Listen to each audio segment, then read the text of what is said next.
গেলে কিন্তু কৃষক আবার ক্ষতিগ্রস্ত হয়, সে কিন্তু পরের বার আবার বলতে চায় না। এই সমস্যাগুলি যদি আপনারা সবাইকে বুঝান তো কিন্তু খুব ভালো। যেহেতু আমাদের তো মেইন হয়তো আমাদের কৃষক, কৃষকরা তো আমাদের মেইন প্রাণ, এরাই কিন্তু আমাদের বাঁচায় রাখছে।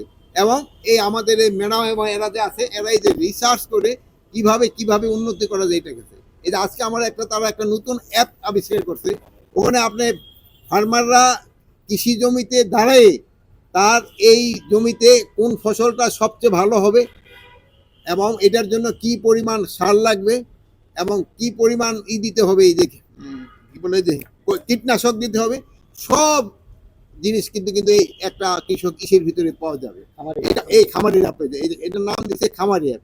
এখানে আপনারা জানেন অনেক সময় কৃষক কিন্তু আমাদের এই সার বেশি ব্যবহার করে ফেলে। সার বেশি ব্যবহার করাটা কিন্তু মাটির জন্য খুবই খারাপ, টপ সয়েলটা কিন্তু নষ্ট হয়ে যায়। কিন্তু এই যে খামারি অ্যাপটা যদি ব্যবহার করে তবে কিন্তু এই সারের ব্যবহারটা পরিমিত মাত্রায় হবে। এখন যেমন ধরেন আমাদের একটা নতুন সার আছে ডিএপি, ইউরিয়ার 20% কিন্তু ডিএপির ভিতরে থাকে।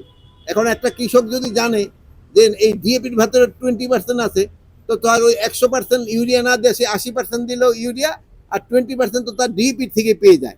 এই জিনিসগুলি কিন্তু করতে পারে। এটার জন্য কিন্তু যারা যে রিসার্চ করতেছে এর জন্য আপনারা সবাই ধন্যবাদ দেবেন, সবাই একটা হাততালিও দিবেন এর জন্য, যে তারা আপনাদের জন্য কিন্তু অনেক কাজ করতেছে। এটা আপনারা সবার কাছে প্রচারও করবেন। এখন আপনাদের